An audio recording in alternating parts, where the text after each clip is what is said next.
Hard to believe it is mid-July already. Welcome to another edition of the HelliePod. A couple of topics I want to touch on before we get going here. Starting with the Redskins name change, which is imminent. That should be coming within the next couple of weeks. A lot of front runners for this new name for the Washington Redskins. Warriors has been one that people have been talking about for many, many years in the Washington, D.C. area.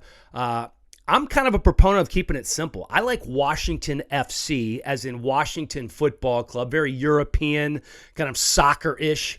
A lot of FCs over there across the pond. It's not the case here in the States. Obviously, no team in the NFL just goes by football club. Thought that could be kind of cool. But there are some other front runners as well, besides the Warriors. Red Tails, Red Hawks, and Red Wolves.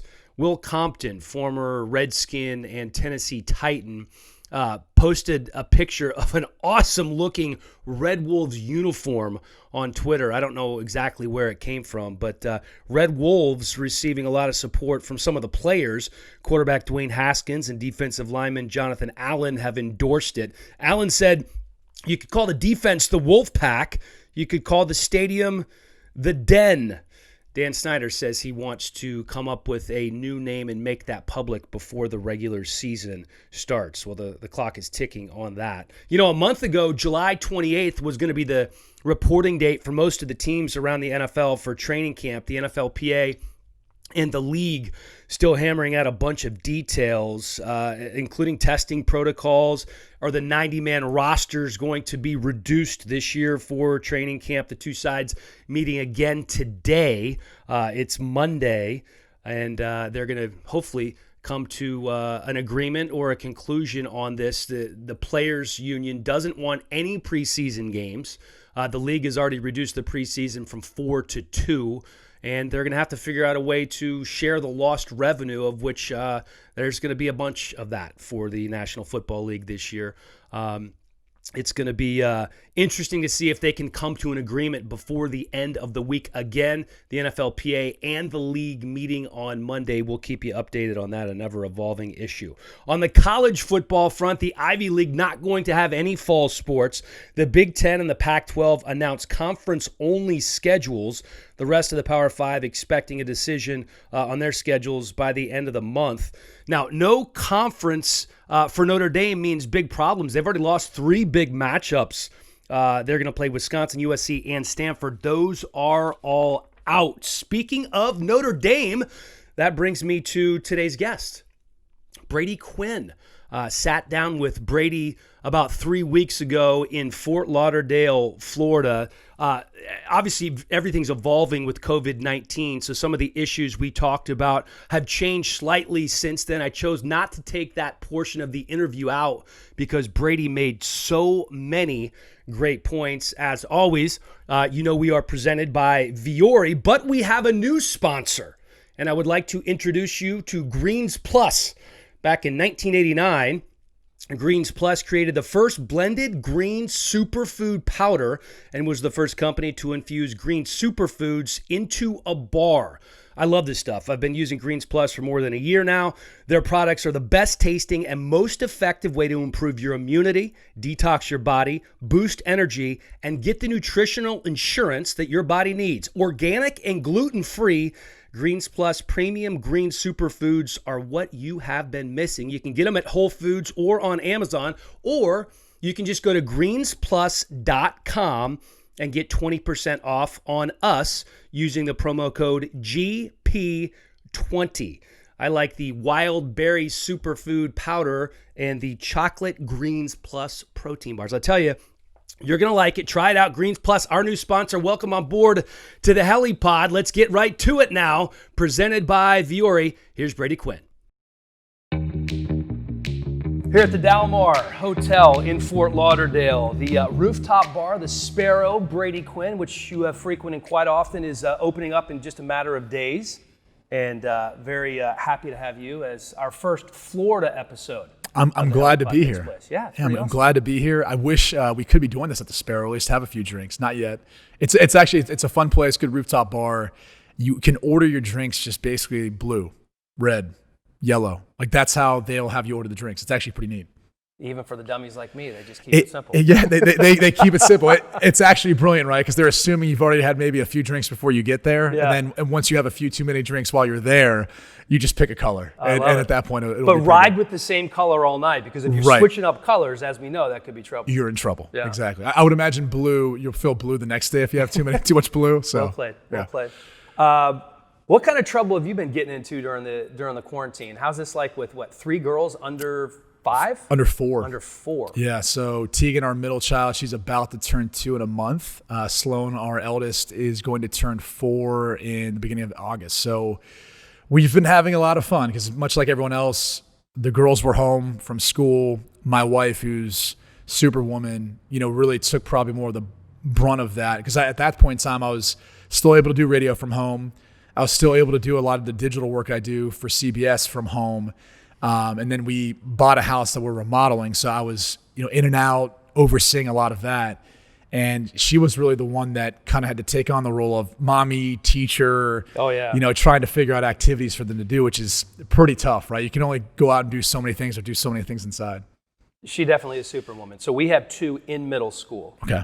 And all my wife and I talked about during that first 6 weeks when you really were on lockdown. It loosened up, obviously. Now, people are kind of doing their thing. Restaurants opening up, beaches are open. I just said, we are so lucky. We don't have a 1 to an 8-year-old, basically, right? And that's exactly where you are, because it's tough, because you have to keep them occupied all the time. Your oldest, you could probably throw an iPad up and they could, watch some cartoons or something for a little while, but my kids are self-sufficient. They were doing online school, on their own. There was actually very little oversight once it was announced that it was pass-fail. So I think my kids knew exactly what they had to do, and there was no going back from there for me.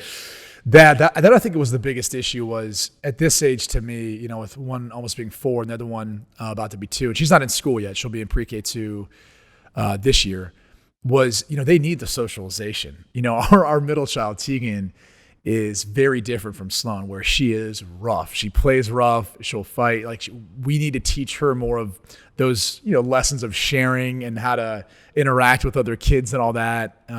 So that was more of we were hoping that she would be able to go do some more stuff during the summertime, but it'll ramp back up in the fall. But that's the thing. At the young age, they need to be around other kids. I think they learn better that way, and I think they're able to, understand how to get along and really teach each other at times. So.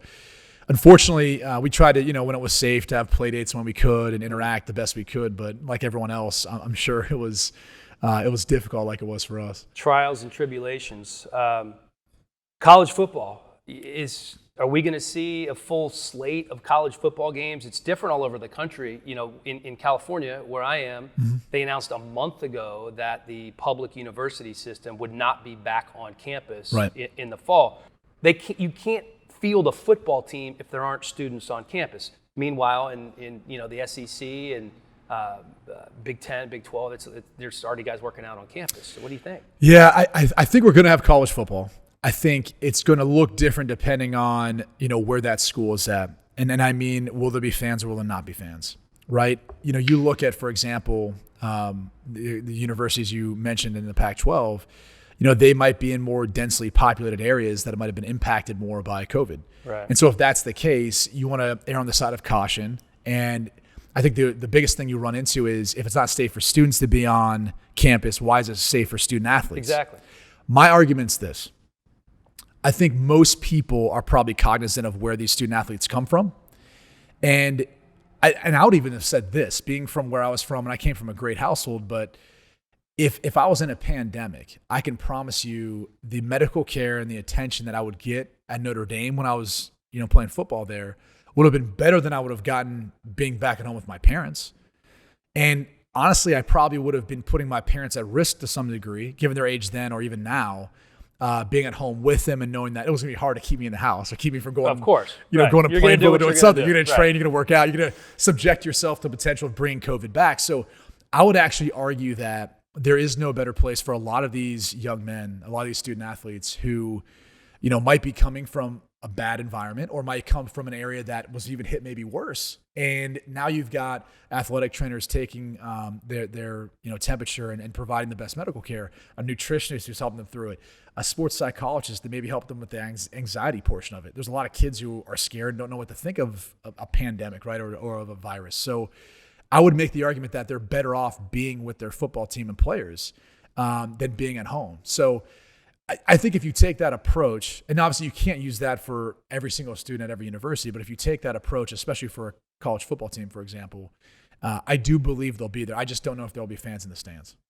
The NFLPA said this past week that if there aren't fans in the stadium, they estimate that the revenue is going to be down $3 billion. The NFL is going to be fine. Right. But in college football, if there are no fans in the stadium, we're seeing this already at medium-sized to smaller schools. The non-revenue sports are in serious danger, cutting lacrosse teams, soccer teams, swimming teams, wrestling teams. Football is the engine that drives all athletic departments. And yes, they have nice TV contracts, but not like the NFL. They require that revenue at the gate to survive. How do they survive if they can't have any fans in the stadium or even 20-30% capacity? Right. And you could even make the case, as a lot of businesses will probably tell you, especially down here in Fort Lauderdale, they're able to operate right now in phase one at 50% capacity. There's some restaurants who've chosen not to open because at 50%, they can't make enough to create that profit margin that they need to stay in business. So slim with restaurants. Right. Yeah. And so they keep doing takeout until we move to phase 2, phase 3, where they loosen that up. You can make the same case with maybe even some stadiums.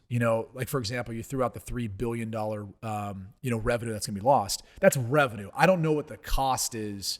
And so what the margin is, for example, for owners, as far as what it costs to be able to service all those people in the stands, right? Like it's obviously not directly correlated to, whatever that revenue they're losing. There's a profit margin there to some degree.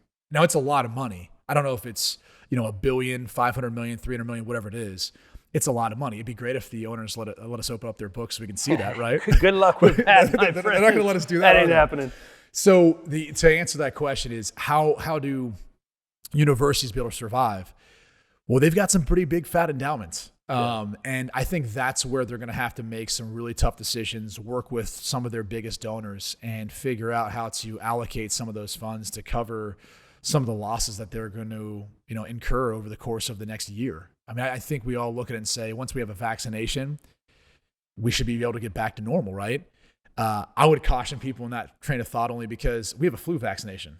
Right. People don't get a flu vaccine every year, and it doesn't even cover every strain. And so who's to say that COVID-19 or whatever other acronym or name you want to call this doesn't adapt or evolve into something else, right?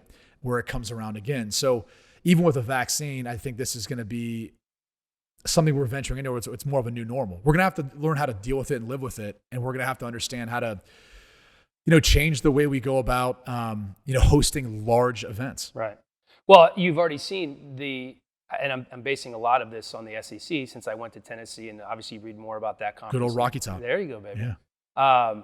Strong recruiting class coming in. Yeah. It's gonna be good. Pruitt's been dominating right now. He's been great. They're going to turn around. I hope so. I like him a lot, and I think they're bringing in a lot of studs. But when you look at what they're doing in the SEC, that just for regular students, there's going to be no fall break. Mm-hmm. There's going to be no Thanksgiving break. Right. So they're going to wrap things up early before a potential second spike happens in the fall, which I think is really smart. Now, I don't know what does that mean for football teams that are going to bowl games. Are all those guys still on campus? Do they go home? What do you do? They got to figure all that out.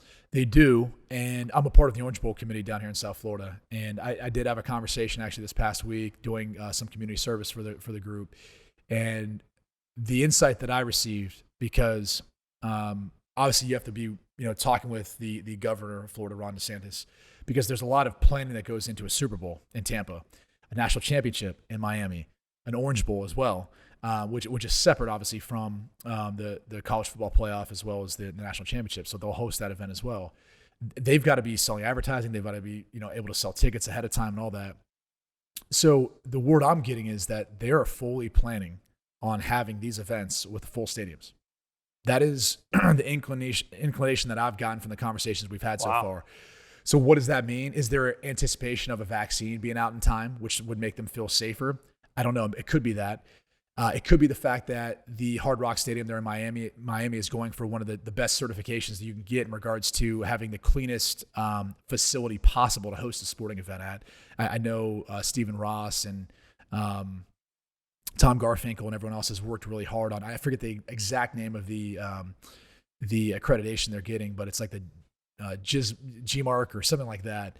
But it's going to be a different standard compared to other in terms stadiums. of cleanliness. In terms of cleanliness and sanitization and their practices and protocols. So maybe they feel confident about their ability to execute that.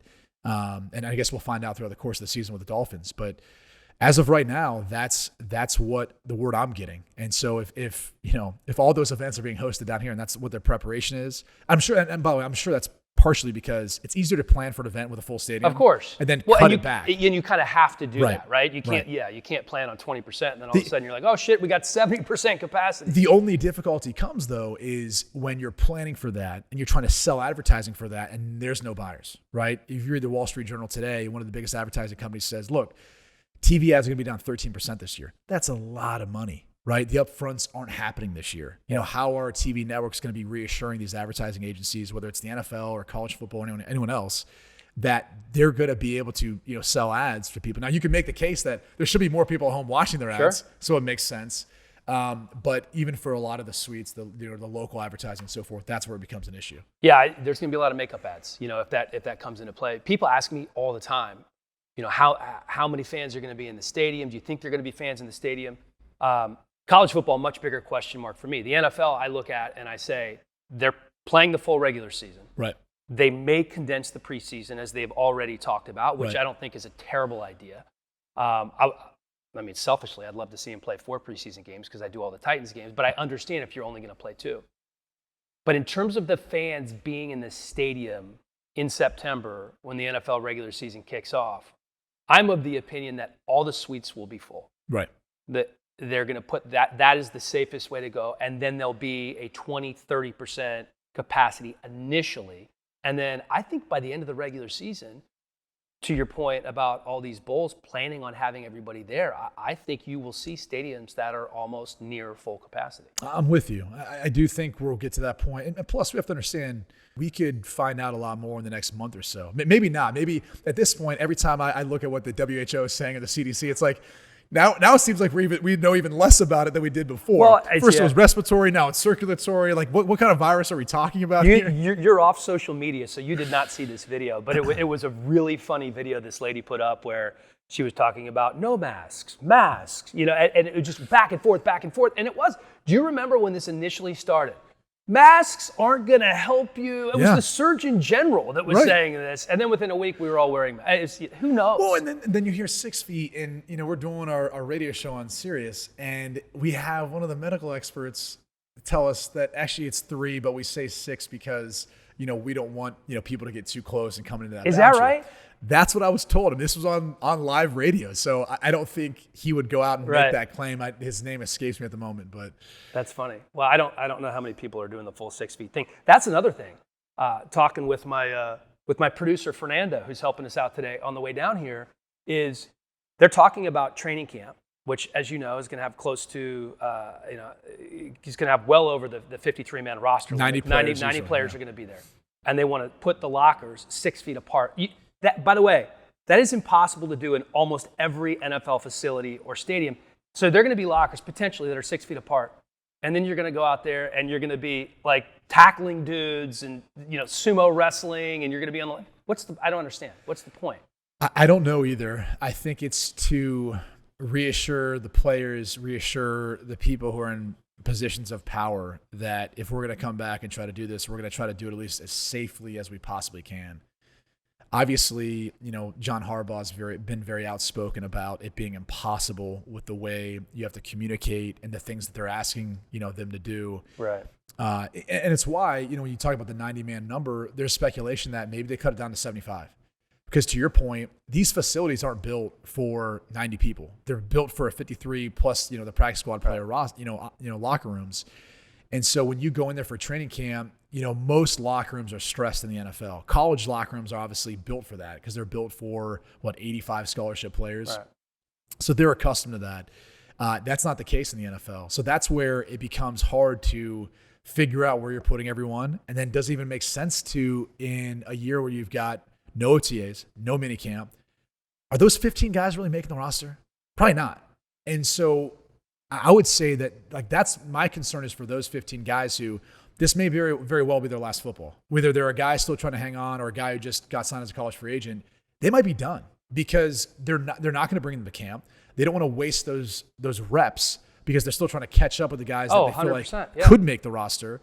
And so now you've got 15 less bodies, but it's 15 less guys you're trying to figure out a spot for. It's 15 less guys you're getting reps to that don't really need it. And especially if you have 2 preseason games. So that's where I feel like this year in particular, it's going to be tough for a lot of those back-end roster guys because they're going to be left out not having the film, practice, and things to showcase themselves. And that stinks. For me being a guy that didn't have to worry about that on the way in, but, at the end of my career was just trying to hang on. You need every rep you can. And right. It's not about always proving it to your team. Sometimes it's about proving it to every other team as well. Well, the preseason is going to be, I think, vastly different this year. They're not going to have the joint practices. Every team is going to have to be at their normal facility. They're not going to be able to be on the road. One of the coolest things about training camp, I think, was when teams go away. The Texans were at the Greenbrier. What an amazing setup. Oh, yeah, if you're at the Greenbrier. Right. The only time we went away was when I was in Kansas City and went to St. Joe's. It was hot, humid. It was not fun. All right, if you want me to go to Napa, I'll gladly go to Napa. I'll gladly go to Greenbrier. Like go ahead and send me some bougie place, Oxnard. It's usually probably not as bad as being in Dallas, right where the Cowboys go. So send me somewhere else like that. I'd be happy about it. Look, I loved my time there in St. Joe, but it made it difficult even on off days to commute back and forth, and you're sleeping in a dorm bed. It's just, I always liked having training camp at the facility. I always thought you have the facilities to get the best treatment you can, and it makes the transition to and from training camp that much easier. I'm looking at it from a media perspective where it was a boondoggle and you get away for a couple of weeks, right? It's a little different than you were actually going through practice. I'll never forget Jamal Charles, though. He had a cycling bike. It was a ridiculously nice, expensive cycling bike. He always rode the bike a lot. I think he brought one of those, what are they called? The hyperbaric chambers. Mm-hmm. He brought one of those portable ones he had set up in his room. Oh, you can almost blow up. Exactly. They blow up. They pressurize with air, and then they've got the oxygen that runs in.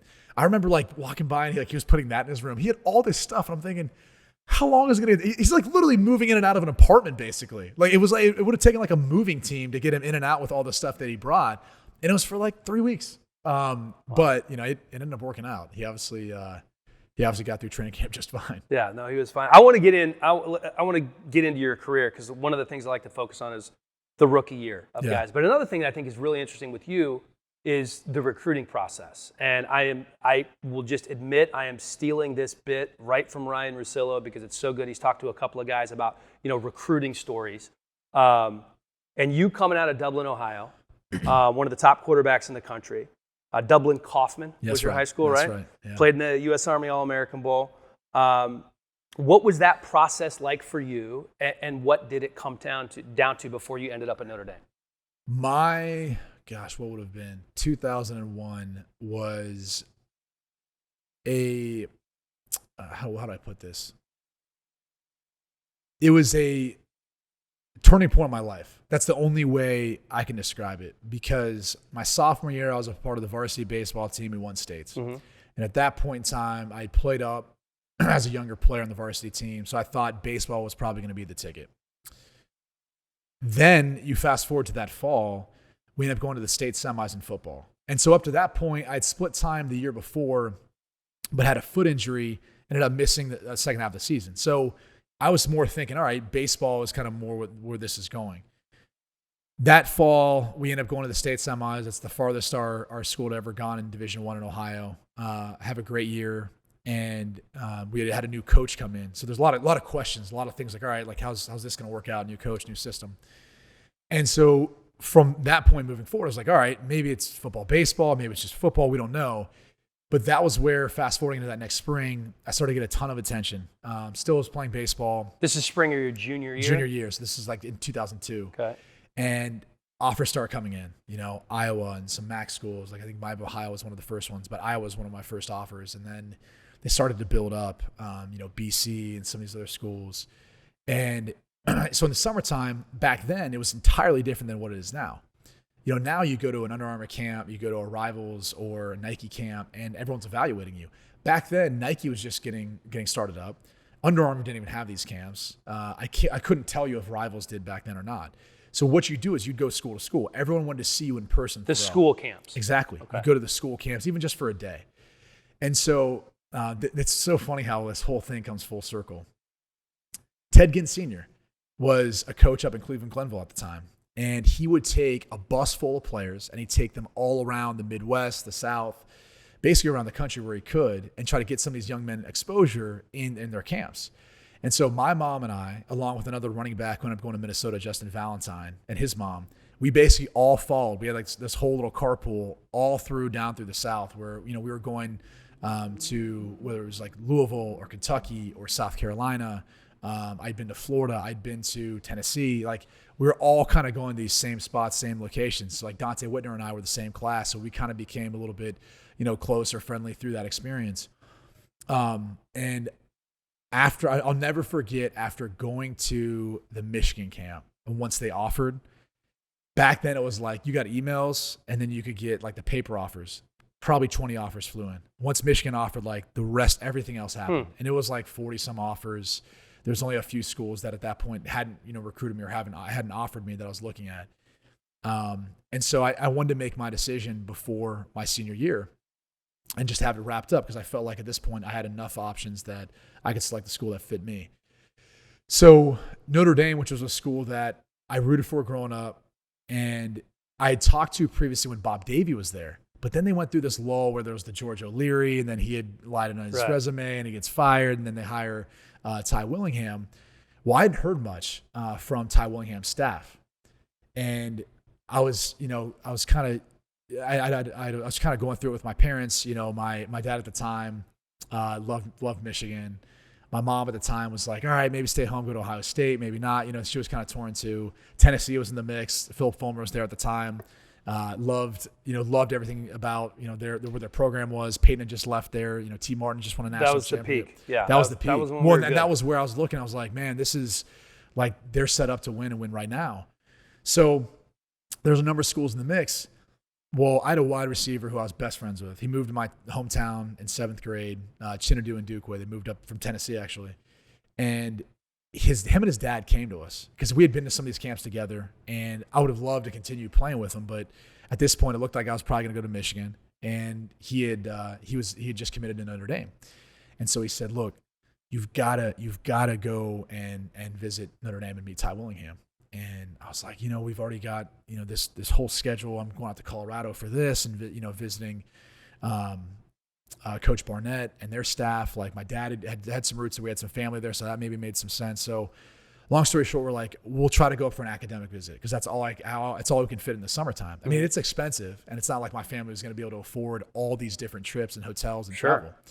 So we go up to Notre Dame, and I'm absolutely just kind of swept away with the man that Ty Willingham was, and just how he presented me the opportunity to play at Notre Dame. He didn't promise me anything. He just said, you'll have the opportunity to compete because that's the only thing I'll ever promise you. And he's like, I'll be honest with you. I'm going to coach you to be the best football player you can be, but more important than that, the best man you can be. And that really spoke to my heart. And at that point, I was walking around Notre Dame's campus, and it was the only place that I really felt like I could see myself developing as a football player, as a man, spiritually. And it was just the truth that he spoke with. And where everyone else was kind of trying to pitch you on, you're the chance to play early. We'll give you a chance to do this or that. And I wasn't really into that. He just was honest. And that kind of tied the deal for me in committing to go to Notre Dame. So in your last 2 years at Notre Dame, 69 touchdowns, 14 interceptions, you set 36 passing records before you left the school. 2007 draft. Yep. Jamarcus Russell, the number one pick. You've told this story 100 times. You're waiting to be drafted. You thought you were going to be picked higher. The Browns told you that if Joe Thomas and you were both there at 3, they're going to take Joe. Right. And when that happened, Did you have any inkling where you thought you might go before the Browns got back in and then picked you at 22? Yeah, so the first weird thing about the Browns was I had a great visit with Rip Shear, Rob Chudzinski, their quarterback coach, OC. And then when I sat down and watched them film with Phil Savage, their general manager at the time, it was weird because we watched some of my tape. We were watching some film. He's like, hey, I want to show you something. And he showed me some old film of Jamarcus Russell. Because he had been a part of the, I believe it was the Manning Passing Academy, and he had some old film of Jamarcus on it. And I remember watching it with him and thinking to myself, man, I don't know if these guys like me. I don't know if they're going to pick me because he's, granted, they might not be in striking distance of Jamarcus, but like, why is he showing me this film? And so I leave the visit kind of curious because I'm thinking, all right, I think things went well with the OC, with Romeo Crennel at the time, the head coach, and Rip Shear, their quarterback coach. But I was like, I wasn't sure how to take that. So then Phil tells my agent, Tom Cotton, the night before the draft, he goes, if both you and Joe are there, we're going to take Joe. And my first inclination was, okay. Like, I'm kind of curious. And Tom said, look, I've never had a general manager ever tell me the night before the draft what he was going to do. He goes, so I don't know if this is a smokescreen. Right. And they want us to get this out there to the media or start poking around to create a rumor so they can move around or do something, or if he's just being honest.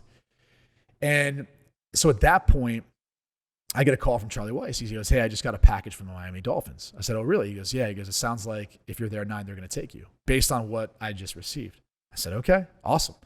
Excited about that. And so when draft day came and when Cleveland passed me at 3, I kind of thought to myself, all right, Phil was a man of his word. Like, he was being honest. He knew how much I, at the time, wanted to be a Cleveland Brown, given my upbringing, given where I was from. And I think he was preparing for me not to be let down.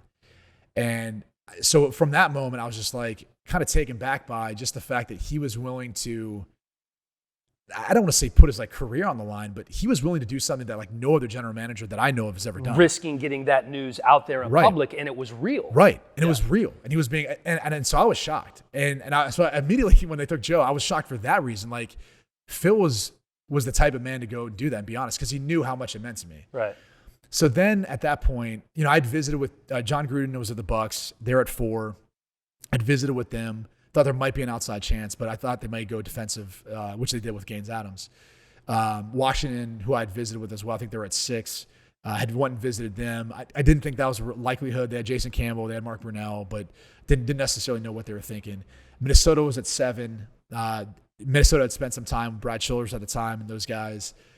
Really enjoyed the time with them, but again, if Adrian Peterson's there, you take Adrian Peterson, right? He's arguably the best player in that draft, and that's saying a lot considering Joe's in that draft, Calvin Johnson in that draft. Absolutely. I mean, it was hell of a draft. Marshawn Lynch, you can go on down the line.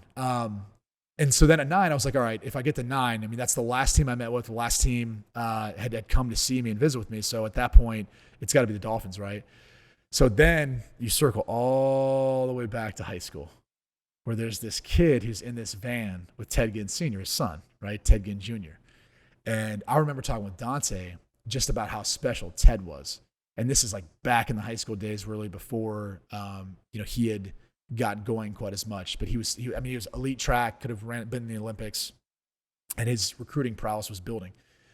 So then when they took Ted, I was thinking to myself, wow, it caught me off guard only because I'd worked with Terry Shea, during the process of preparing for the combine. And then he had left to go join Camp Cameron's staff.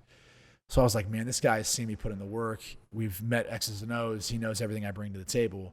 So he should know and have a good feel for me. And then when I saw they took Ted, I was like, wow, I didn't think they would go that direction. Right.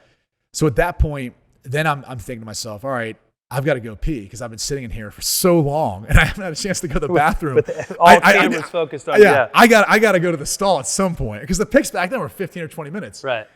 So I ended up going to the bathroom, bumping into Roger Goodell, and at that point he had kind of said, "Hey man, if you want to come, take a break or sit in my suite." This is the first draft he ever did. He's like, feel free. I don't know that he'd offer that same thing up now, but it's his first draft, so he's like, all right. And we had met that week as well, and we had a separate conversation. He was a Notre Dame fan and all that, so. Right.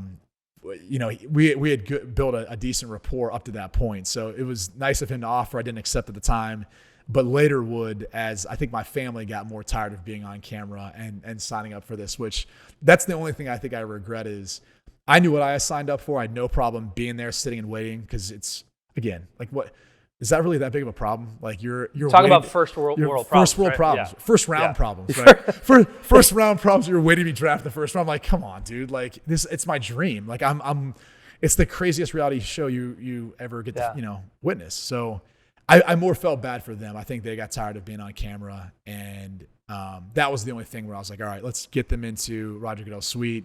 We got some Chipotle. We were all good. So, well, it was such an interesting night to watch because I think you and Aaron Rodgers are the two that stick out in our minds in terms of guys that we thought could go in the top 5 that that slid all the way down to the bottom half of the first round. So that's draft night. We're going to take a short break, read our quick promo for Viore. That's our presenting sponsor. VioreClothing.com/HelliePod is where you can get 20% off. Brady, I don't know if you've tried these clothes out yet, but you will be soon because you're going to have a gift pack coming. It's awesome. It's great. It's athleisure wear with an edge. I love that. Yeah, so I think you're going to like Viore. They're core short. That's my favorite. They have a little liner inside, so you just slip them on. You can sleep in them. You can work out in them. You can go grocery shopping in them. You can just hang by the pool in them. Those are perfect, especially for down here in South Florida where it's humid. Like you don't need any extra layers. No, that sort of apparel is perfect for down here. It is the best. So that's the core short. They also have the bank short that's pretty cool. They have bathing suits. They have great workout t-shirts, hoodies. Viore Clothing, that's VUORI clothing.com/HelliePod, 20% off your first order today. Brady, yours is on the way. All right, so we just go through the draft night process, and you end up going to Cleveland after all, which is one of the places that you wanted to be. Granted, picked a little bit higher. Romeo Crennel is the head coach. Charlie Fry, Derek Anderson. I think Ken Dorsey was on the roster for a little while at quarterback. And you hold out. And you miss, 15 days of camp? Yeah, something in that park. I mean, technically, if we want to get technical about this, it's not a holdout because I wasn't under contract. Oh, fair enough. It's you haven't agreed upon terms. Okay. So that's what we would have called it back then. A holdout is when obviously you're under contract and you choose not to work. You are correct. But we see that a lot with rookie quarterbacks, and it puts you behind the 8 ball a little bit. Being from DC, huge Redskins fan, Heath Schuler did that, never recovered. Here was the issue because people always ask me that, like, would you have done anything different looking back on it? And a couple things. One, I think what Cleveland wanted me to do is what really ended up happening my rookie year. They were hoping that I would probably sit and learn my first year. That was more of what I think people were accustomed to when you drafted a quarterback in the first round. Right. Carson Palmer and some others, you could list. Aaron Rodgers obviously sat for a number of years. That was how teams viewed it then. And in part because they were making a bigger financial commitment off the bat. So I think they wanted to try to do it right. Now it's different.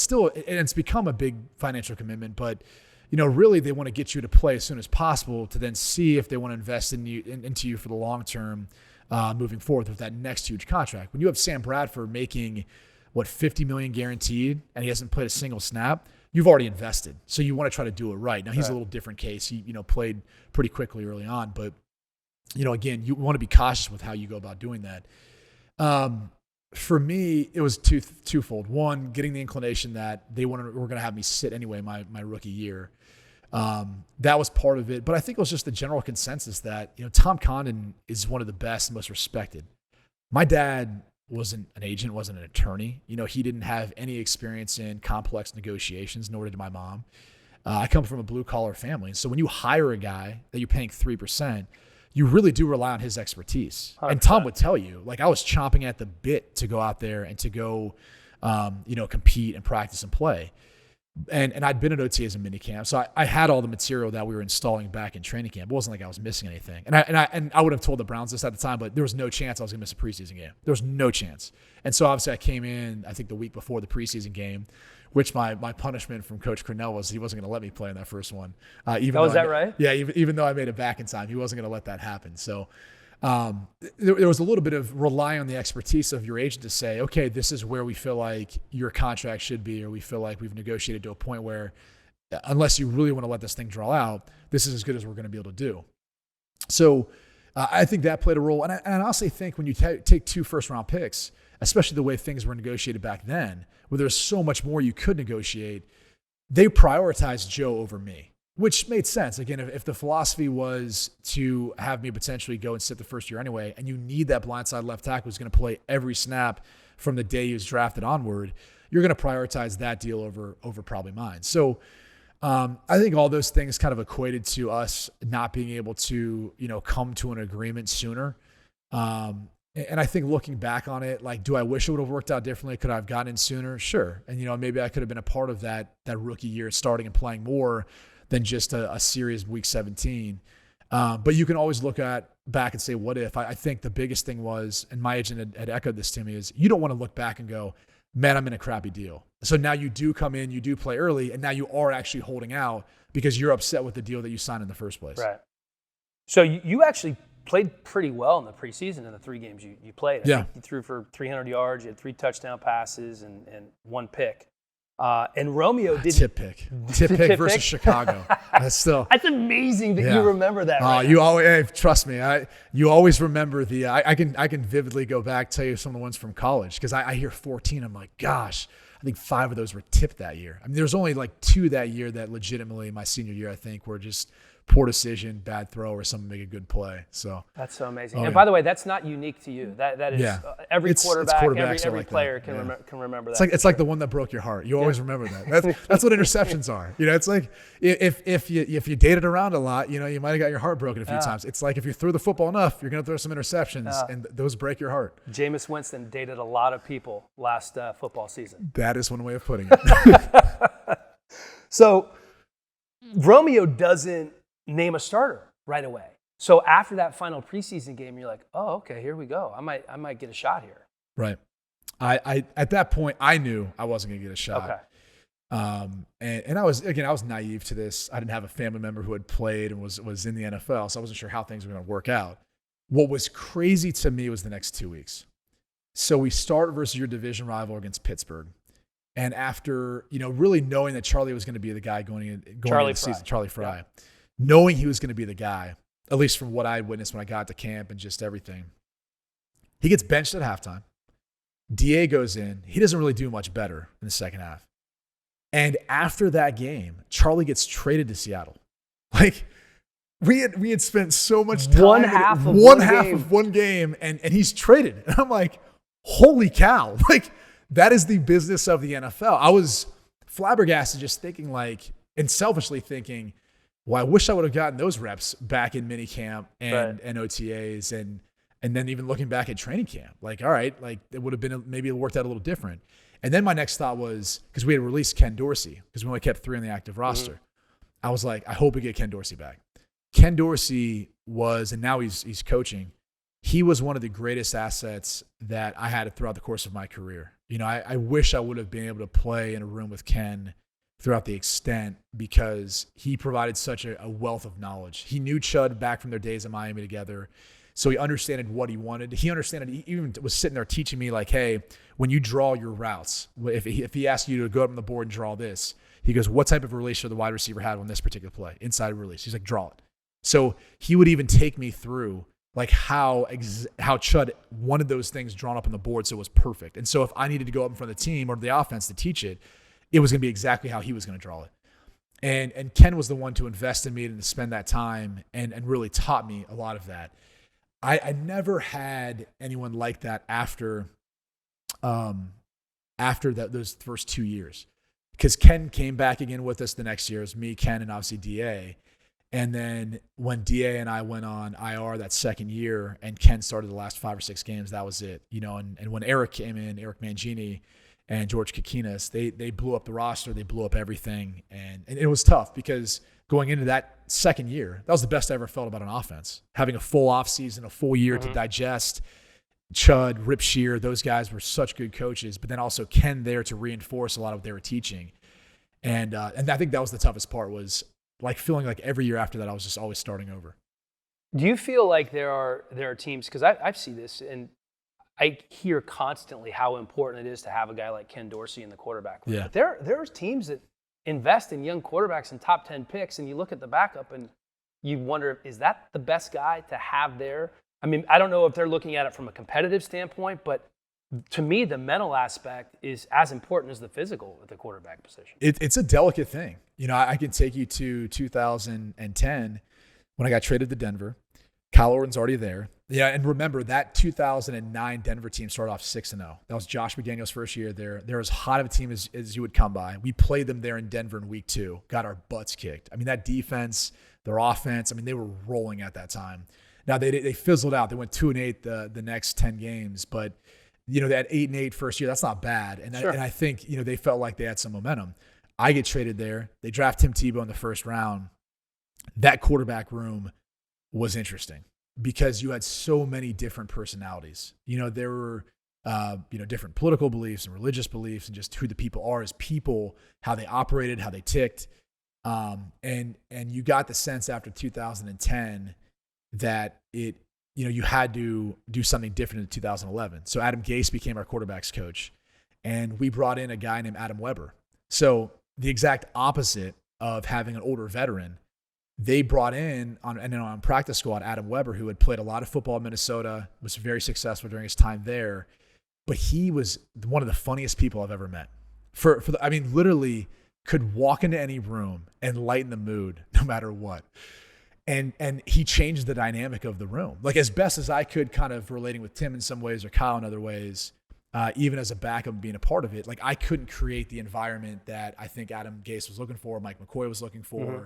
And then obviously at that time, John Fox came as our head coach. So they wanted to ensure that, that ended up being the right type of environment, because he had just come from the Panthers where he had Jake Delhomme to Jimmy Clausen, and he didn't like the environment that they had or however that quarterback room had gone. And so he was really keen on that. So it was interesting because the way Webb kind of fit in and just the way he would lighten the room, and he would just have a comment here, a comment there, but always. Was he just a ball buster? Was he just fearless about the ball buster? It wasn't even like being a ball buster. It was just more like, Mike McCoy would drop in and he'd be talking to everyone about something, or he'd draw something on the board. We were going through something quick on film, and he'd turn around and say, "Hey Webb, what's your favorite play?" And he's a rookie at this point in time, and he's not expecting to get any questions. He's going, I'll get back to you on that one, coach. And that was the running joke the rest of the year. He never, ever came up with a player response. Never. And mind you, that preseason that year, he got one series, the last preseason game. We're in Arizona, and he's got the ball, and I think there was like 30 seconds left. So this is like his only chance, his only opportunity. They bring an all-out blitz on the very first play. We're like on our 10-yard line. Oh, good Lord. He hits, I think it was Eron Riley, a wide receiver at Duke, on like a stop route, a 9-yard stop route. He darn near takes it to like the opposite plus territory to like the 15 or 20. So we've got like one more play left after this, right? Webb scrambles out. It looks like he's going to throw to the end zone, take a shot, but instead he tucks it. He kind of goes for like that, there goes my hero. We're watching in slow motion, and he's slowly trying to get there, and he kind of jumps probably at the 5-yard line and just gets crushed way short. But that was his moment. That was the opportunity, and he maximized it. And so they kept him on, and he was an absolute pleasure to be with. He's gotten into coaching since. But like, to go back to the original conversation, like the quarterback room and how you go about handling the personalities, whether it's an old guy who's a mentor or a young guy who can just change up how people feel about each other, like that stuff is incredibly important, and everyone overlooks it. So Orton, Tebow. Yeah. Doesn't seem that different to me. Why was that such an interesting quarterback room? Again, just because of our backgrounds, I think. One, when you have a lefty, and most righties joke about it, it's like, all right, shit, we've got to flip everything. We got to flip everything for this guy. Right. And he's the hot rookie coming in, right? Too. No, and he had a following like nothing you'd ever seen. No, it was incredible. And so I think from that standpoint, there was an expectation. He had expectations, but the gap between what Kyle knew or what I knew having played in the league and what he knew and what he had run in college, vastly different. Well, especially considering what he ran in college was the furthest thing from a pro-style offense. Right. And so that was where like that second year we really had to make a transition. And the first year he was there with Josh, it was really more of, I don't want to say gimmick because I hate that term, but just a change up to what we were trying to do. Right. Quarterback run game, short yardage, goal line. Maybe you mix it in to make teams prepare for it if it can be effective.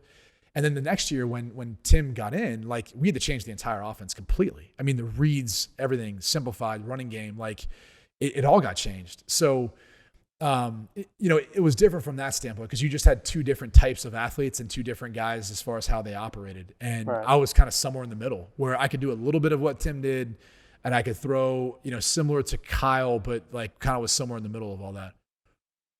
When that playoff run that year with Tebow, it was interesting to see because watching from afar for the average football fan, they're like, oh, here's Tebow doing what he did at Florida. It's the exact same thing. But an astute football fan knew that long term, that type of game was not going to be able to win a lot of football games. Well, no, I think what we needed a lot of things to go right. You had to have your defense play like a number one defense in the NFL. Our defense played that way that year. You had to run the football like you were one of the best rushing teams, maybe the best once he took over, and he was a part of that.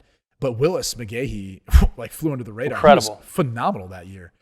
And you had to have, Marion Barber fumble or step out of bounds when he should have versus Chicago. Or you had to have Eric Smith, not be able to bring down Tim on a blitz 0 versus New York and let him get around. And then there's no one assigned for him to run in the end zone. You had to get some onside kicks. You had to have Christian Ponder throw backed up with like 20 seconds left in an interception in Minnesota to then literally set us up in field goal range for the win. Like all those things kind of had to happen. They broke the right way. In order for it to work out that way. And that's not like taking away from what he did or what we did as a team. It's the reality. Like every season you look back, and if you're an 8-8 team, you go, there's probably 3 games that could have went our way, and we could have been an 11-5 team. And there's probably a couple games that didn't go our way, or or did or didn't, that we could have been a 6-10 team. Like every year you look back and you think that about your season when you really look back and look how things worked out. 2012, you're done in Denver. You're a free agent, and that kind of was the beginning of the end. You bounced around to a few teams.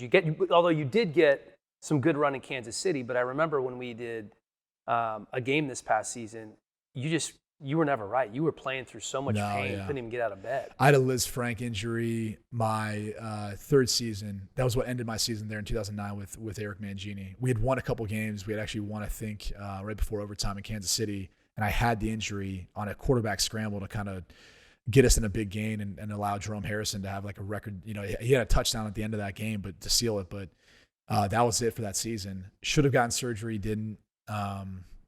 We can go back and forth about the medical advice I had gotten, but looking back, should have had surgery. That always plagued me. Had after that, torn cartilage in my throwing shoulder, had torn cartilage in my ribs. Like there's just a number of, I had concussions that year as well. So it was a rough year for me just from a health standpoint, something that like never happened to me in college. I played in every single game in my college career. And, outside of one concussion my sophomore year, which I really didn't miss any time. We had a drive, go-ahead lead. They took me out after that, and the game was over. So that year was tough because I really came in like week 6 or 7, I think, because Matt Castle had a concussion. I got my opportunity to come in at the end of a game versus Baltimore, trying to bring us back. Couldn't do that. Next week, start in Tampa. Don't have a great game. They decided to let me be the starter that next week. I ended up getting a concussion versus Oakland. And I'd already had one in training camp last preseason game in Green Bay. So at that point, they were pretty cautious about even bringing me back to practice. And then when I did get the opportunity to come back, I mean, we were a 1-win football team. It's not a good thing. And unfortunately, I was a part of enough teams where if you're out of shot for the playoffs, I'm not saying this team played that way because we had really good character guys on that team, especially on defense, that kept us in a lot of games where we probably shouldn't have been because offensively we struggled. But there could be some times where guys kind of look to protect themselves. And so that was just a tough one to get through. I think kind of knowing what was going to come at the end of that season, and then knowing what we faced, with the Javon Belcher situation. I think after that game, that win versus Carolina, they got us to 2 wins. I don't know that anyone wanted to be there anymore. When we had a guy that guys were close with, people were close with, a tragedy that happens like that, that really like just completely, I think, got everyone off almost football and wondering like some bigger questions. I forgot that was in the midst of that season, which I believe ended up being a 2 or 3 win season. 2-14 that year. Yeah. Day before a game that happened. Day before the game. How did you guys handle that? It was emotional. I remember getting the call because I was on the way in, to the stadium at that point in time. The stadium and the facility are relatively close. They share almost the entire complex there with the baseball team. We had been diverted. Cops had already set up, kind of shutting down the exits. And when we got in the locker room, like some people already kind of knew. And I had called Jim Zorn at the time, our quarterback coach, and he had told me enough to know that like something tragic had happened. And basically, we were then informed in the locker room, in the stadium, what had happened. And people were just in disbelief. People were broken down. The game was the furthest thought from our minds. And the tough thing was the reality that Carolina was already on their way, and we were going to play a game at that point, no matter what. And that was like tough, I think, for a lot of guys to internalize. Like a guy who is one of our best special teams player, maybe a captain at that time, inside linebacker, starting inside linebacker. The guy wasn't there. I mean, he just had his little daughter Zoe, and like I'd been at a Halloween event with him, like somewhere close, maybe a month before that with him, just kind of talking about, fatherhood, because I'd had kids yet. And just the whole dynamics of like all the emotions you experience, it's crazy to then think like, oh, and now I have to go play a football game, So the weird tie-in was Jack Easterby, who's now high up within the Houston Texans organization. He at the time was our team chaplain.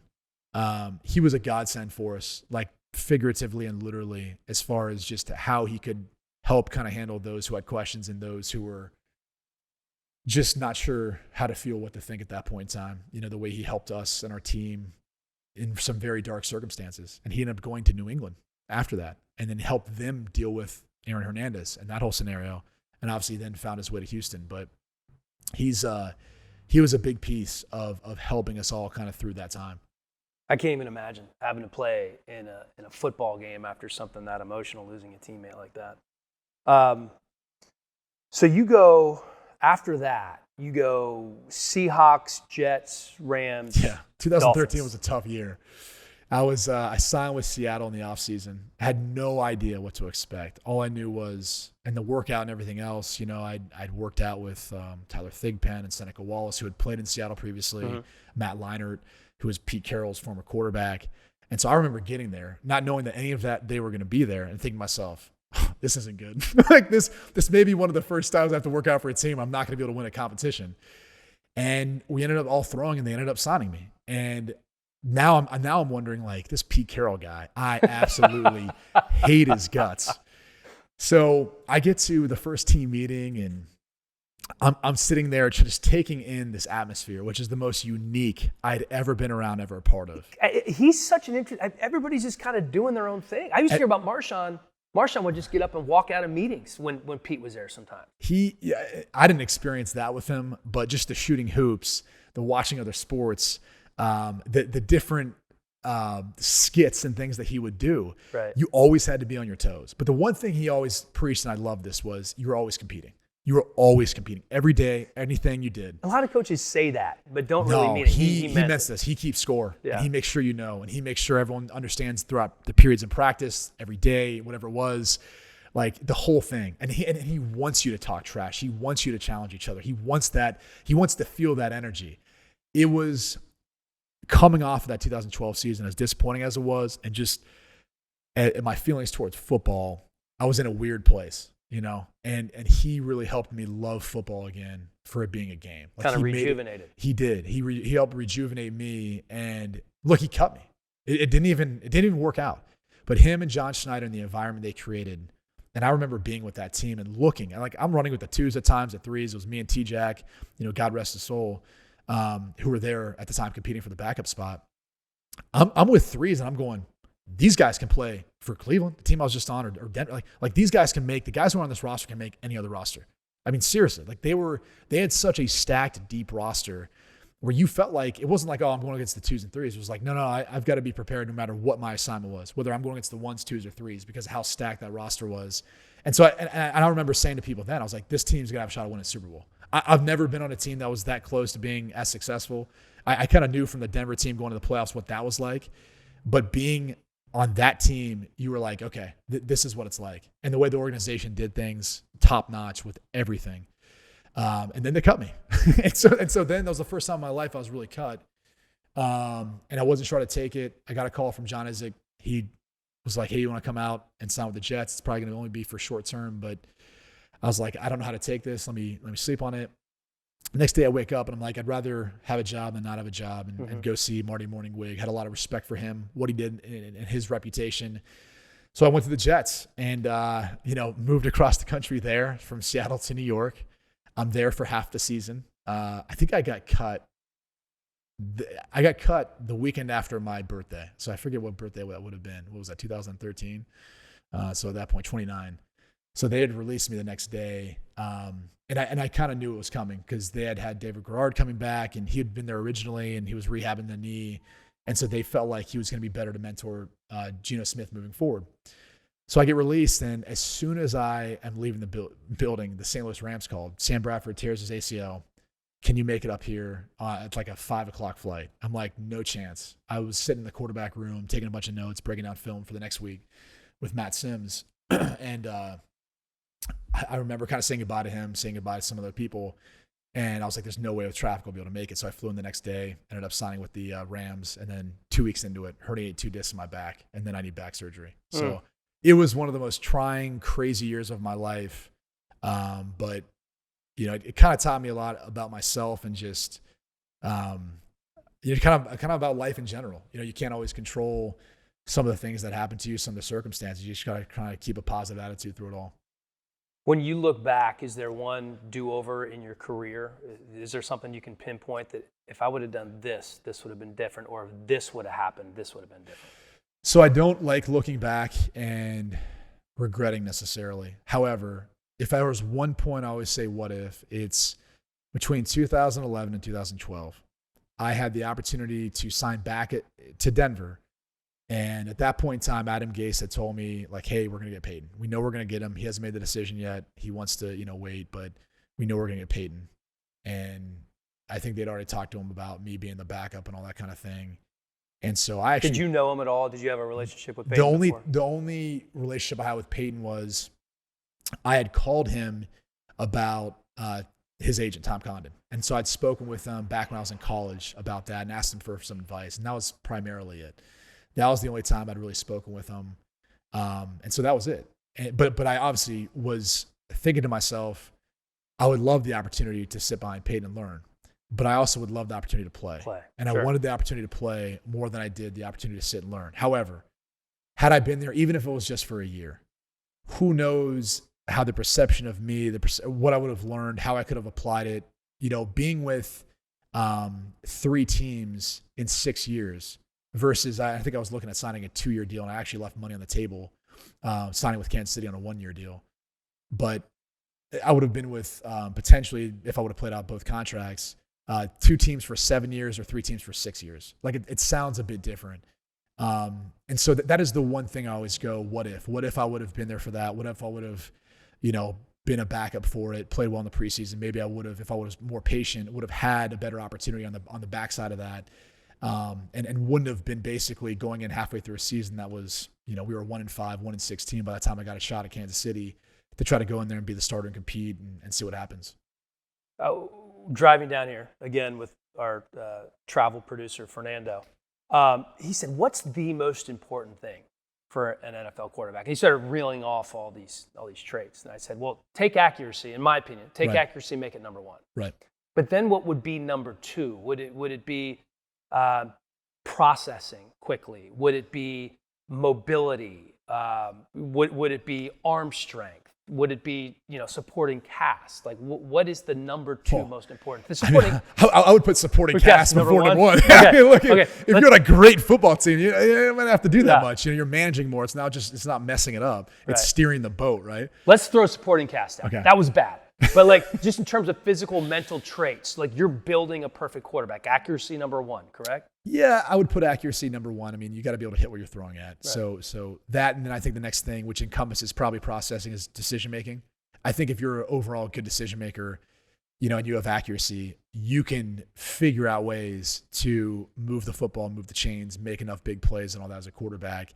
And you don't have to have the strongest arm, you can be able to manage it and make it work. So I would say after that, decision making and how you process are kind of one and the same in my mind. And honestly, the third thing, I think now more than ever, And it sounds so vague, but it's confidence. When you come from college and as you build up into college, like a lot of these guys, everyone's telling you what you do well. The second you turn to becoming a pro, everyone's criticizing what you can't do well, what you need to improve on, and anything else. And what happens is these guys get in the NFL, and after a few years, especially once you get knocked around a little bit, people stop believing in you. Like once the guy who drafted you as a coach or the guy who drafted you as a general manager, once those guys don't believe in you anymore, it's now about trying to prove yourself to everyone else. And so if you don't have the belief and confidence in your abilities to actually go out there and throw a ball in a tight window or throw a ball in a spot where there's no one there right now, but you're anticipating where your guy's going to be and where that window is going to open, to have the confidence to do that in a mere matter of seconds, it's tough to do. And so you've got to be able to maintain that even when things aren't going well, or even when you're not, winning football games, or, feeling, like you're playing your best, or maybe you're physically not feeling great. You've got to be able to maintain the confidence in your ability to be able to deliver and do that. That's interesting you say confidence, because immediately I think about a guy who's very level-headed, like an Eli, who would lead the league in interceptions one year, and then he was a 2-time Super Bowl MVP. And he just seemed this is a Jim Zorn word. Yeah. Zorn coached the Redskins for a couple of years. I did his coach's show. He loved to just say, stay medium.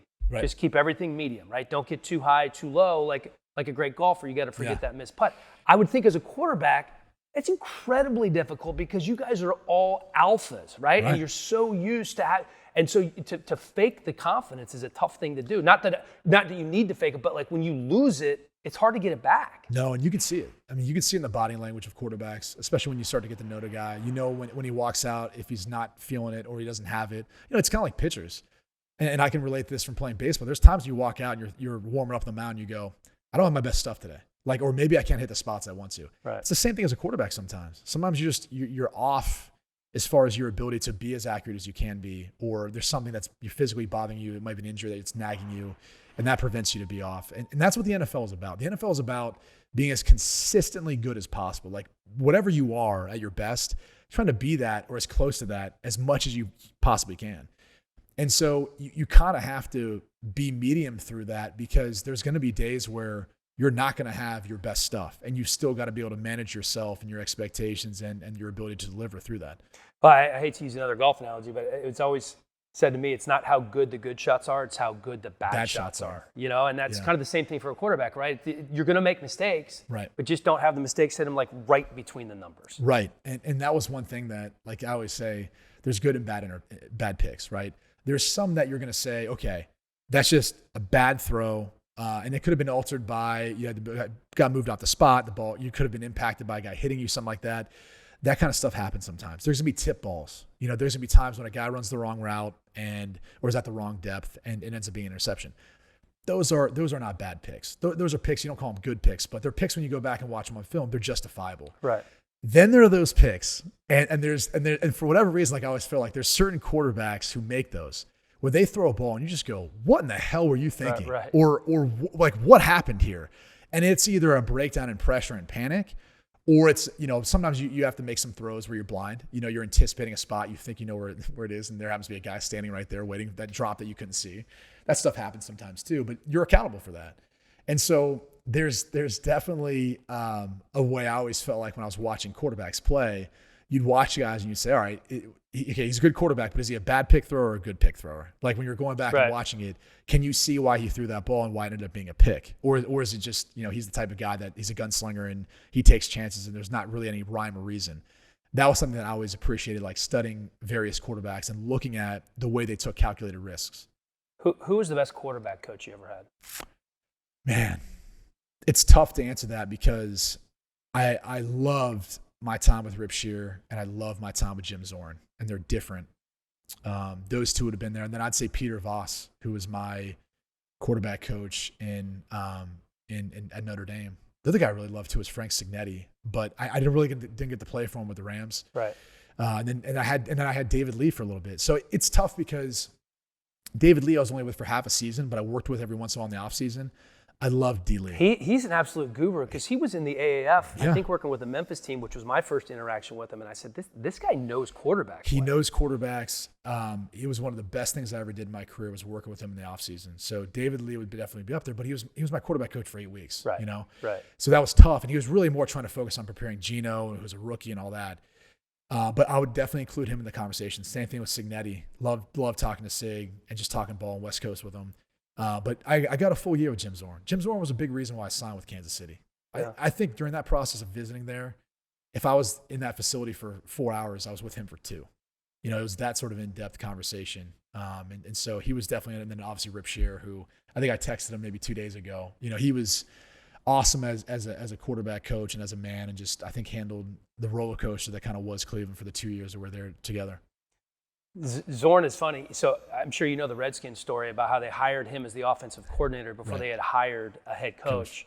And Jim Fossil was the head coach that they were expected to hire. They were late in negotiations with Jim Fossil.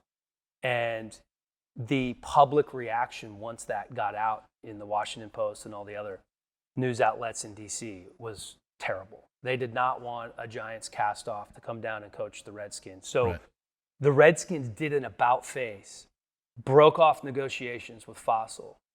Zorn was already in the building, basically made him the head coach. And within like 2 months, and I think he got off to a pretty decent start. I think they were 4-1, 5-1. And within like 5 months, this is when George W. Bush was in office, it was like Zorn and George W. like going for mountain bike rides. You know, it was just, he was the Redskins head coach. You know, it was a huge deal in Washington, D.C.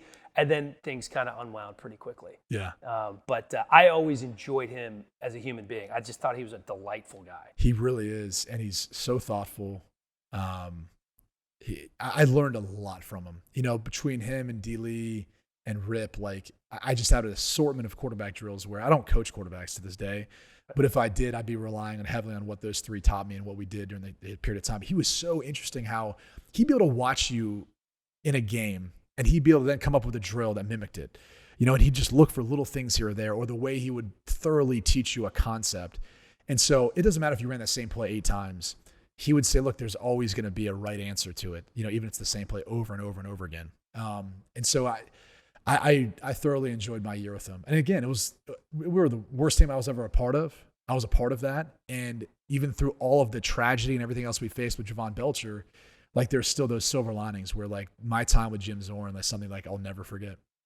Why don't you coach quarterbacks, mentor a young quarterback? I'm sure you talk to guys, but that's like a huge cottage industry now, especially down here in Fort Lauderdale. I'd imagine there's a pretty big base for that. Oh man, my answer is not going to be one that probably goes well, but I would say the first thing is I've got three daughters that I want to devote whatever time I have outside of work to them. So that's the first reason. The second is I have not come across a young man at a point in his life where he really wanted to dedicate and work as hard as I'd be wanting to push them or as hard as I'd want to coach them. I was a very serious kid when I was young about sports, and that was a product of really my parents and my uncle who played ball at Brown.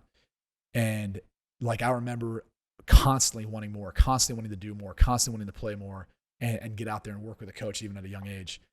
I just, you know, if I was introduced to a kid who felt that way, was willing to like let me break down film with him, push him, coach him, go over stuff, and took that demeanor, I would. It's kind of a different environment now with kids. And I don't know that they want to be coached as hard. I think they want to be more coddled and built up. And I don't know that I would be the right person, I think, for right now where a lot of kids are as far as what they want from coaching, as opposed to probably what they need, in my opinion. Well, I don't think it's an easy thing. You just see so many guys doing it. Jordan Palmer, obviously, out in California, has a great following out there. I know, Kurt Warner has always said, and he coaches, I believe he's still coaching, but he coached for a while, his son's high school football team in Arizona, and he's always offering up advice or, hey, come work out with me, to a lot of guys who were in the draft and are just getting drafted or prior to the draft.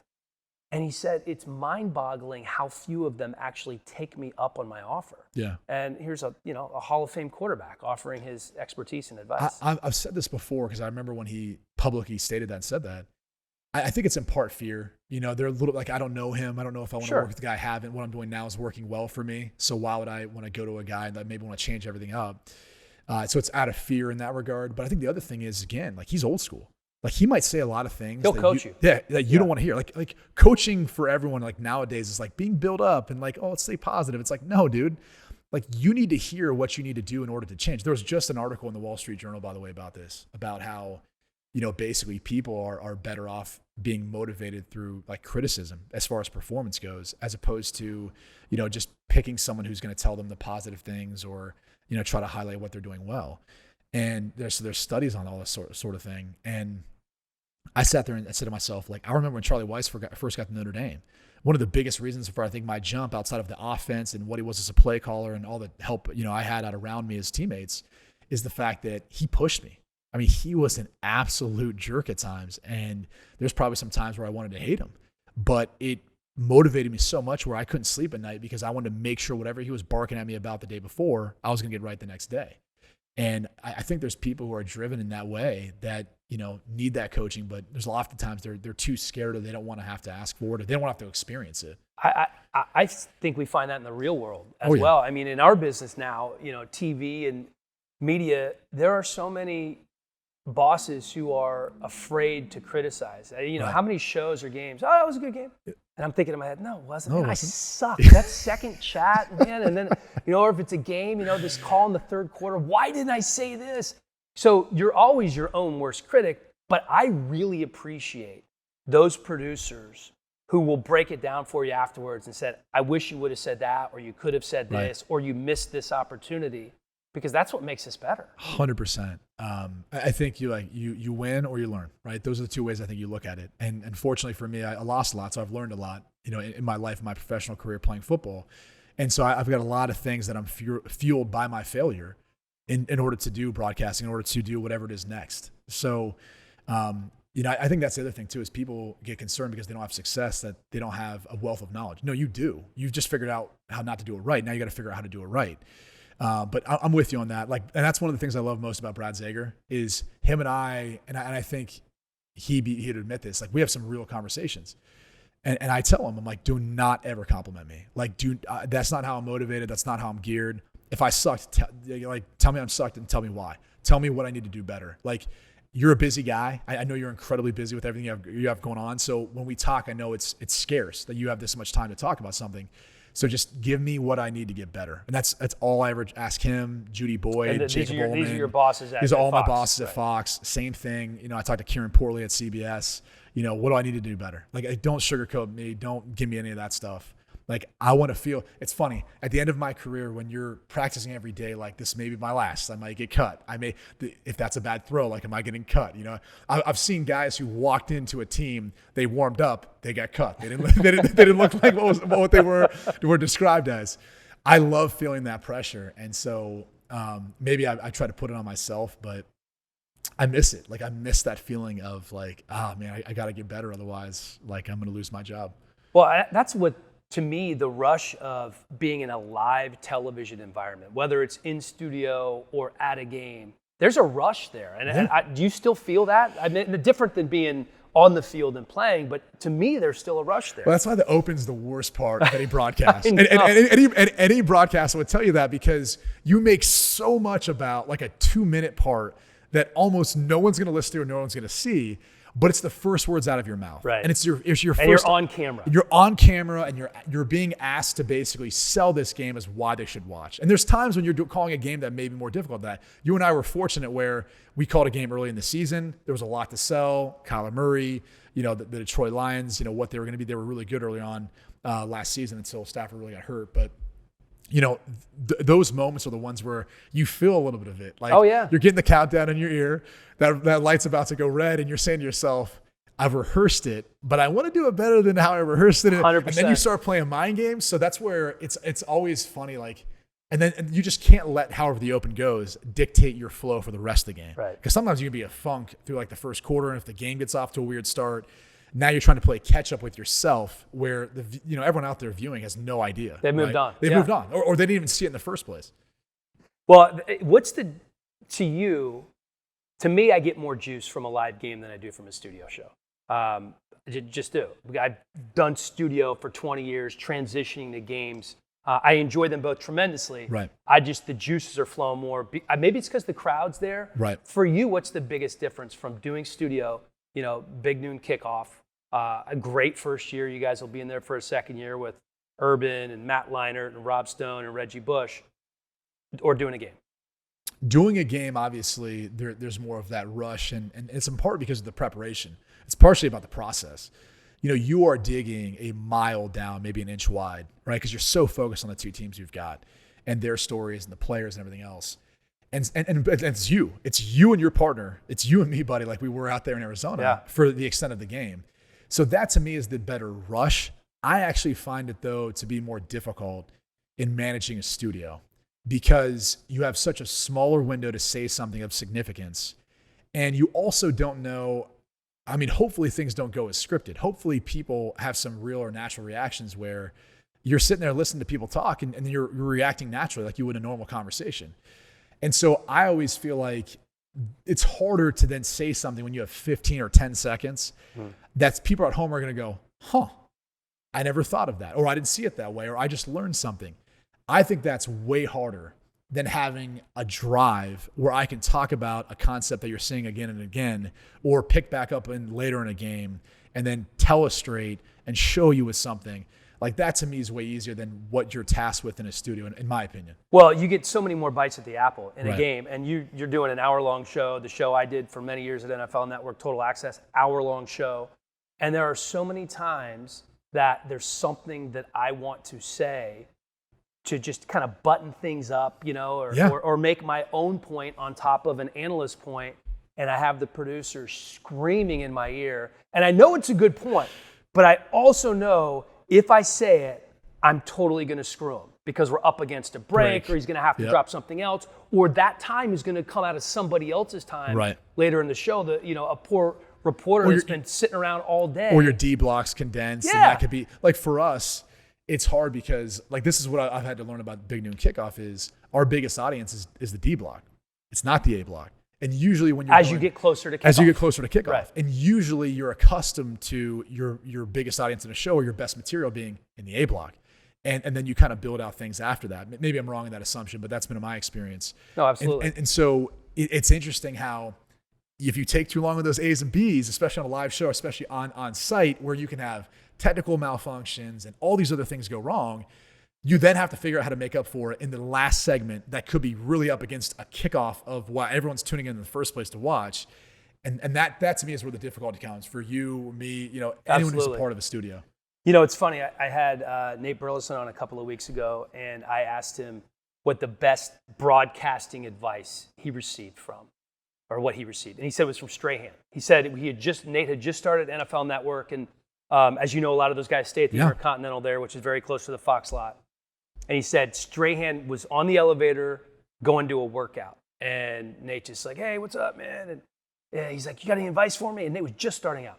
And Strahan said, never say no. Just do everything they ask you to do.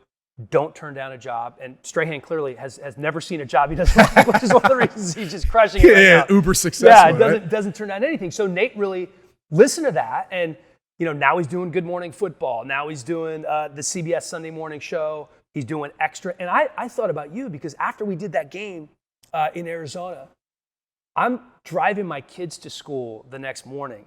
And my flight from Arizona to LA is like 45 minutes. You have to get back here taking a red eye. And you were on the radio the next morning on NFL radio. And I'm like, this guy is a monster. Why do you have 2, 3, 4 different jobs sometimes? Why? You don't need to do that. Why do you choose to do that?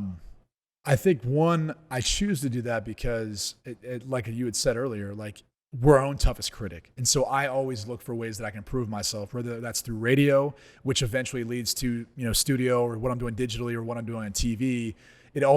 Everything can help sharpen you, right? With everything you're doing.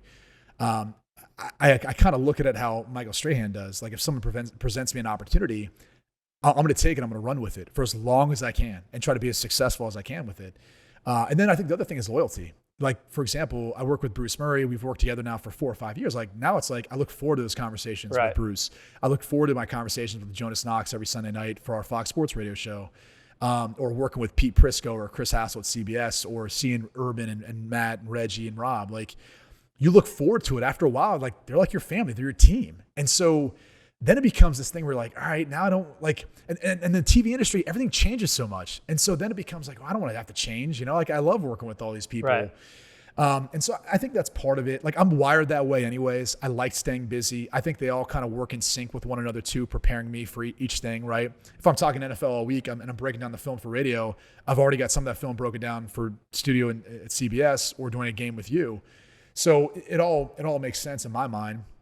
But yeah, I don't know. I don't like sleeping much. I'm going to get back to my MBA right now, which was like, are you really? Yeah. Where are you getting that? Babson. So Nice. I've got more of an entrepreneurial spirit. That's one of the best programs. Is that up in Boston? It's up in Wellesley, Mass. Yeah, Okay. That's right. And so granted, I have to do this part-time, so I'm doing some of it online. I'll have to go there at some point once campus opens back up, and I have the time to do so. But yeah, it's like I took on that challenge kind of thinking to myself, I'm at the point where I'll be 36 this year. I want to continue my financial education to do some of the things I do outside of broadcasting, outside of sports. And it was just kind of I was kind of thinking to myself, as my girls get older, I'm not going to have time to devote to this like I do now. And so yeah, I even threw that on my plate on top of what I already have. By the way, very very smart. I remember when I lived in the DC area, I said to my neighbor, I said, man, I can't wait until my kids are like, 9, 10, they can kind of fend for themselves a little bit. I have so much more time to do other things. He just started laughing, just cackling. He goes, dude, you're going to be going to all their games. Like, Right. You're going to have far less time than you do now when they're toddlers. Right. So that's good. You got to get that stuff out of the way now. Right. I mean, you're general contracting your new house. You're getting your MBA. You have 4 different jobs. And by the way, the general contractor in my house, and this is all because I grew up with a dad who was a builder. And so I know a little bit, and I have had to hire a little bit of help, and I have great subs. But we bought this house to remodel, and I had met with a bunch of different GCs, and from talking with them, I was like, all right, the prices are high, and on top of that, like if that guy's not going to be there the whole time, he's not going to care about the project as much as I am. So I was like, you know what, I'll just go ahead and act as the GC on this. So I'll pull an owner builder permit. That's what I've done, and so far so well, everything's going good. But yeah, that's been another thing where, like, after we know this today, I'll be running back over. I'll have to go back over and check on some of the progress. It's a never ending. It's always more expensive, and it always runs longer than you expect. Yeah. But when you're your own GC, it's not going to be as long. No, and it's not going to be as expensive, right? Yeah. Because obviously the longer it is, the more their cost builds up. And even though I have some of that, I actually need to call it to get my dumpster empty now that I think about it. So there you go. First on the podcast, we hear about dumpsters emptying. Okay, I'm going to do a couple of quick hitters here, and then we'll let you out of here. It's almost 90 minutes. I really appreciate the time. You're starting a team right now. I'm going to take Patrick Mahomes off the table. Ooh, okay. What quarterback are you starting your franchise with? Oh, man. If we had to pick one of the young guys, I mean, it's hard not to pick Lamar Jackson. Mm-hmm. I just think he's continued to develop as a passer. He's dynamic as a rusher. He's always going to have that. But I only think he's going to improve as a passer. So it would probably be Lamar. Okay. You had an Instagram post a while ago where you talked about Joe Burrow, like a to-do list, and you said needs to work on nothing. Yeah. Do you think the transition for him is going to be relatively easy coming off that historic season he had at LSU? The transition will be easy from the standpoint that I know Zach. Zach's a good coach. He's going to be able to teach him his system. Joe's smart. He's going to be able to execute that system. The biggest question mark is whether or not he's going to have the tools that he had at LSU in comparison with who he's playing. Right. He had the best offensive line at LSU. He had a first-round draft pick, a wide receiver. He'll have another one next year in Jamar Chase. Maybe Terrace Marshall. I mean, he had some really, really Clyde Edwards-Helaire. I mean, some really good, targets to throw to. He's got that in Cincy. If AJ Green's there, if John Ross stays healthy, Tyler Boyd, Joe Mixon. I mean, he's got some of that. But the NFL, more than any other sport, in my opinion, it comes down to the situation and circumstance you enter into. So whether or not Joe Burrow can help Cincinnati catapult and surpass what Andy Dalton did, that's as much up to Joe as it is up to the organization and providing him what he needs. Giving him the pieces. Last thing that you Googled. You might have to pull out your phone. No, I already know. I literally know. We have a Sub-Zero refrigerator that needed a new water filter. And so I had to Google because I was like, I don't think you can buy direct off their website, and you can't. You have to go through their factory website. So I literally did that probably an hour before I came here. Thermador? No. Sub-Zero Wolf. Sub-Zero Wolf. Yeah. Okay. I've been in that same situation before. Most irrational fear. I think it must be like claustrophobia with elevators. And it happened to me recently because I got stuck in one at a hotel, and it wasn't one of those ones where they even had the phone. They had like a button you could hit to then talk to someone. And so I talked to someone, and then they were like not even at the hotel, which then I started to panic a little bit because now I'm thinking it's hot in this thing. I kind of have to take a piss. Like, how long is it going to be? Now they're like, well, I'm at some national center. I have to route you to the property and hope that someone in there in maintenance can help. It's the worst. So I'm like starting to kind of wig out a little bit after like 10 minutes. And they're like, okay, call back in like another 10 if you don't hear from anyone. And I don't have cell phone reception either, right? So now like I can't even like call someone or text or like at least pass the time. I was like debating like seeing how many push-ups I could do. And then fortunately the elevator starts moving and I'm like, oh, okay, I guess we're good now. It goes all the way up to the top of the building and someone like is coming to get on. I get off and I'm thinking to myself, am I going to either stay and try to ride it down with them down to the lobby, or am I just going to take the stairs? And I took the stairs, I think from like 22 stories up all the way down, just so I wouldn't run the risk of getting stuck in that elevator again. 100%. I would have done the exact same thing. Listen, you have probably been around celebrities since high school. Well, maybe college in terms of seeing famous people, having interactions with them. My cousin was one of the children on Home Improvement, Zachary Ty Bryan. Oh, wow. So at a young age, I was around Jonathan Taylor Thomas, Zachary Ty Bryan.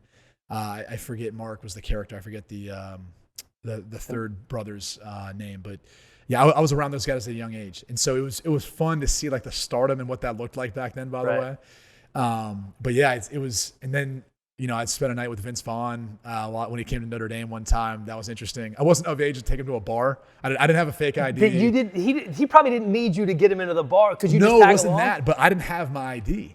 I got you. And in the state of Indiana, people are really strict about that. Well, and when they know who you are. They knew who I was, yeah, so I didn't want to run that risk either. And he wanted to hang out. It was him and Justin Long, who's an actor, a comedian, a whole crew that he had. I think it was called the Wild West Comedy Tour. But they all came out with us. And so I took him to a couple house parties, which was the worst idea ever. Oh, my God. Because people immediately saw him. I mean, he's tall. Right. Everyone recognizes Vince Vaughn. And it was like it was like a vacuum. They just immediately were all around him. And I think we were probably inside, I think it was like the swim house or somewhere I was having a party. And he was like, I need a cigarette. I was like, all right, let's get out of here. We ended up actually going to IHOP that night at like 2 a.m. to like 4. And we all like sat, had a bunch of food and like talked for a while and all that stuff. And I remember walking out with Darren Bragg, who was one of the backup quarterbacks there. And I think he had converted to a wide receiver. But I remember him like looking at me and going, did that just happen? I was like, yeah. I mean, it was pretty cool. That was probably one of the most like unique experiences that I've ever had. That's amazing. I think MJD had a similar experience with Vince Vaughn at the Super Bowl one year where they just, bellied up to a bar and, an hour later he was, still. And Vince is so great because he'll repeat the movie lines. He'll play along. Yeah. Like he's still into where so many guys are like, dude, I don't want to talk about that. Like he's great. He was awesome. I mean, I could go on. Man. What about one that even now or in the last 5 years where you get butterflies is probably the wrong term, but you're like a little starstruck? That's a tough one. I don't know. I'd have to think back on that one. I need some time on that one. Okay. All right. The one athlete that I met that I think back on and think, wow, is and I remember meeting like Lance Armstrong during his prime and talking with him and his mindset. It was actually Federer. I met Federer at a Super Bowl event. Went back when the Super Bowl was out in Arizona, so it must have been like 08, 09, somewhere in there. And I was just completely taken back and just continuing to follow him, how dominant he's been, just the type of player he is. He was one that I still think back on. I'm like, that is a bad dude. Yeah. Like of all the people I've come across, like that is one that definitely stands out. Well, when you talk about GOATs, like he's a GOAT, No, he's definitely one. I mean, and because you see so many athletes, you're a professional athlete, for me, a lot people ask that question all the time. Oh, is it Jordan? Was it whoever? Most recently, it was Jim Brown. Yeah. Having Jim Brown in studio, and because it's just the presence. I remember when I got to Cleveland, and I saw him, and now I obviously don't remember him as much as a player. Sure, I remember him being like in movies. Oh yeah, absolutely. As the actor. Me too. Same thing. And so I wasn't sure like how approachable he'd be and all this stuff. Man, he was the nicest guy. he wanted to do nothing but mentor you and help you. He was a huge piece for me and kind of handling some of the adversity there within Cleveland and just everything. I would think back to some of the conversations we had, but he is the man. Like he's one that, as far as just former athletes that I met, obviously stands out from that perspective, but just even how humble he is and how he just wants to help people and talk to people. He was awesome. Yeah, it's just when he's in a room, that presence is just the voice, all the look, all of it, and he's awesome.